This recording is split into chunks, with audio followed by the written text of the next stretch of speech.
అయ్యా నమస్కారం. Welcome back to Vamshi talks. Cricket and kabaddi updates తెలుసుకోవాలంటే ఛానల్ ఇప్పుడే సబ్స్క్రైబ్ చేసుకోండి. అండ్ వీడియో నచ్చితే ఒక లైక్ చేయండి ఫ్రెండ్స్. మరీ మొగమాట పెట్టేస్తున్నావు.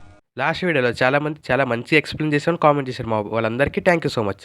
కామెంట్ చేసిన ప్రతి ఒక్కరికి థ్యాంక్ యూ సో మచ్. నేనంటే నీకెందుకురా అంత ఇష్టం? మొదటి నుంచి మీరంటే విపరీతమైన పాజిటివ్ వైబ్రేషన్స్ నాకు. సో ఈ వీడియోలో ఒక క్వశ్చన్తో వచ్చా.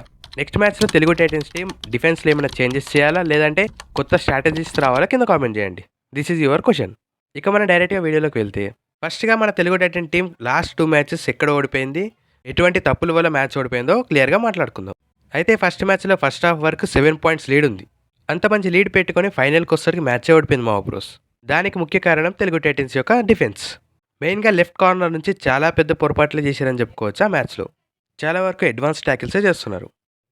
అయితే ఫస్ట్ మ్యాచ్లో ఇది ఒక తప్పే చేశారు, ఇంకా మిగతాదన్నీ పర్ఫెక్ట్. మన రైడర్స్ అండ్ వైస్ కెప్టెన్ అయిన శుభం షిండే వీళ్ళిద్దరూ చాలా అటాకివ్ బ్రాండ్ ఆఫ్ గేమే ఆడారని చెప్పుకోవచ్చు ఫస్ట్ మ్యాచ్లో. సో ఈ ఒక లెఫ్ట్ కార్నర్ని సెట్ చేస్తే టీం మొత్తం సెటిల్ అవుతాయని అనుకున్నాం మనందరం. కానీ సెకండ్ మ్యాచ్కి వచ్చేసరికి ఒక విజయ్ మాలిక్ తప్ప ప్రతి ఒక్కరు ఫెయిల్ అయ్యారు మా బ్రోస్, ఇంక్లూడింగ్ భరతుడ.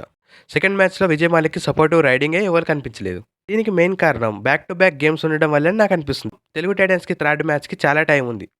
4 days గ్యాప్ రావడం వల్ల వాళ్ళ ప్లాన్స్ అండ్ స్ట్రాటజీస్కి ఇదే మంచి టైం.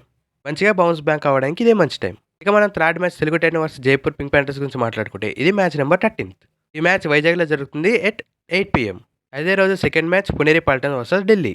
ఇది కూడా చాలా ఇంట్రెస్టింగ్గా ఉండబోతుంది మా బ్రోస్, ఎందుకంటే పునేరి పల్టన్ కూడా స్ట్రాంగ్గా తయారవుతుంది డే బై డే. మ్యాచ్ గురించి ప్రివ్యూ చేయమంటారా, కింద కామెంట్ చేయండి. బ్రీఫ్గా డిస్కస్ చేద్దాం. ముందుగా మనం Telugu titans versus Jaipur pink panthers గురించి హెడ్ టు హెడ్ రికార్డ్ చూద్దాం. వీళ్ళిద్దరి మధ్య టోటల్గా 21 మ్యాచెస్ అయితే అందులో జైపూర్ పింక్ ప్యాంటర్స్ 12 మ్యాచెస్ గెలిచి Telugu Titan team just 8 matches మాత్రమే గెలిచింది అండ్ ఒక టై. అండ్ ఇంకా రీసెంట్ పర్ఫార్మెన్స్ చూసుకుంటే సీజన్ లెవెల్లో వీళ్ళిద్దరి మధ్య 2 మ్యాచెస్ అయితే ఆ 2 మ్యాచెస్లో కూడా జైపూర్ పింక్ ప్యాంటర్స్ గెలిచింది, అది కూడా చాలా పెద్ద మార్జిన్తో. ఫస్ట్ మ్యాచ్ 52 పాయింట్స్ జైపూర్కి వస్తే జస్ట్ తెలుగు టైటన్కి 22 పాయింట్స్ మాత్రమే వచ్చాయి. వీళ్ళిద్దరి మధ్యన జరిగిన సెకండ్ మ్యాచ్లో కూడా జైపూర్కి 41 పాయింట్స్ వస్తే తెలుగు టైటన్కి జస్ట్ 28 పాయింట్స్ మాత్రమే వచ్చాయి. సో ఇది చూస్తుంటే మనకు క్లారిటీగా అర్థమవుతుంది జైపూర్ పింక్ ప్యాంటర్స్ వీళ్ళతో ఈజీగా గెలిచిందని చెప్పుకోవచ్చు లాస్ట్ సీజన్లో. లాస్ట్ టైం వీళ్ళతో ఆడినప్పుడు మన టీం చాలా ఇంజురీస్తో పాటు టీం పర్ఫార్మెన్స్ కూడా బాగాలేదు. సో ఈ సీజన్ అలా లేదు, కొంచెం బెటర్ టీంతో వచ్చింది. దీన్ని బట్టి జైపూర్ పింక్ ప్యాంటర్స్ది పై చేయిగా కనిపిస్తుంది తెలుగు టైటన్స్ టీం మీద. సో తెలుగు టైటన్స్ ఈ సీజన్ గెలవాలంటే మెయిన్గా తెలుగు టైటన్స్కి ఒక గుడ్ ఆపర్చునిటీ ఉంది. అదేంటంటే జైపూర్ పింక్ ప్యాంటర్స్కి ముందు రోజే, దట్ మీన్స్ September 2కి జైపూర్ వర్సెస్ పట్నా మ్యాచ్ అవుతుంది. సో ఆ మ్యాచ్లో జైపూర్ ఎలా ఆడుతుందో జాగ్రత్తగా చూడాలి తెలుగు టైటన్స్ టీం. చూసి వాళ్ళ మీద బెస్ట్ స్ట్రాటజీస్తో రావాలి. మెయిన్గా మన కోచ్ లెఫ్ట్ కార్నర్ మీద ఎక్కువగా శ్రద్ధ పెట్టాలి మా బ్రోస్, లేకపోతే సీజన్ చాలా కష్టమవుతుంది. బికాస్ వాళ్ళైతే చాలా అడ్వాన్స్ ట్యాకిల్స్ అండ్ చాలా పాయింట్స్ పోతున్నాయి ఆ ప్లేస్ నుంచి. ఇక మనం డైరెక్ట్గా జైపూర్ యొక్క స్ట్రాంగ్ 7 ఏంటో చూద్దాం. ముందుగా రైడర్స్ గురించి మాట్లాడుకుంటే వాళ్ళ number 1 raider Nitin Kumar last season చాలా బెస్ట్ పర్ఫార్మెన్స్ ఇచ్చాడు మా బ్రోస్. టోటల్గా 118 పాయింట్స్తో లాస్ట్ సీజన్ అదరగొట్టాడు. ఒక మ్యాచ్కి యావరేజ్గా 9 పాయింట్స్ ఉన్నాయి మావా. And second and most important raider వీళ్ళకి మంజిత్. థర్డ్ రైడర్గా ఇరానీ ప్లేయర్ ఉండబోతున్నాడు, అతనే ఆలీ సమాధి. ఇది ఈ టీం యొక్క టాప్ 3 రైడర్స్. అండ్ డిఫెన్స్కి వస్తాడికి ఒక ఇరానీ ప్లేయర్ని వైస్ కెప్టెన్ చేశారు మా ప్రోస్, అతనే రేజా మిర్బాగర్. అందరము చూసాం జైపూర్కి బ్యాక్ బోన్గా నిలిచాడు సీజన్ 9లో. ఆ సీజన్ ఈ టీం కూడా కప్పు కొట్టిందంటే ఇతను ఒక మెయిన్ కారణం. సో స్ట్రాంగ్ డిఫెన్స్ కూడా వస్తుంది ఈ సీజన్. సో నెంబర్ 5 ఇతను రావాలి. ఇతను ఒక బెస్ట్ ఆల్రౌండర్ అని మన అందరికీ తెలిసి సీజన్ క్యాప్టెన్ కూడా. And coming to Ashish Kumar and number 7లో రౌనక్ సింగ్. వీళ్ళు కూడా కొన్ని కవర్ పొజిషన్స్లో చాలా ప్రాబ్లమ్స్లో ఉన్నారు మా బ్రోస్. చూడాలి వీళ్ళ పర్ఫార్మెన్స్ ఎలా ఉంటుందో. టీంని చూసాక నాకైతే కొంచెం కవర్స్లో ప్రాబ్లమ్స్ ఉన్నట్టు కనిపిస్తుంది. చూడాలి మ్యాచ్కి వచ్చాక. ఇక మన తెలుగు టైటన్స్ యొక్క స్ట్రాంగ్ స్టార్టింగ్ 7 చూస్తే మన టాప్ 3 రైడర్స్ని అయితే స్టార్టింగ్ 7లో పెట్టే ఛాన్స్ కనిపిస్తుంది.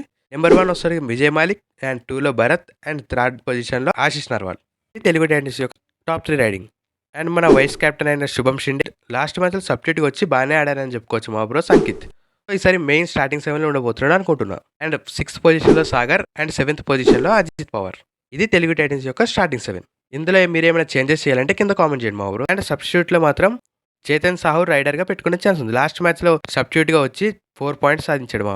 చాలా మంచి పర్ఫార్మెన్స్ ఇచ్చాడని చెప్పుకోవచ్చు లాస్ట్ మ్యాచ్లో. ఇది ఒక good news of Telugu Titan. ఇంకో డిఫెండర్గా అమర్ను పెట్టే ఛాన్స్ ఉంది.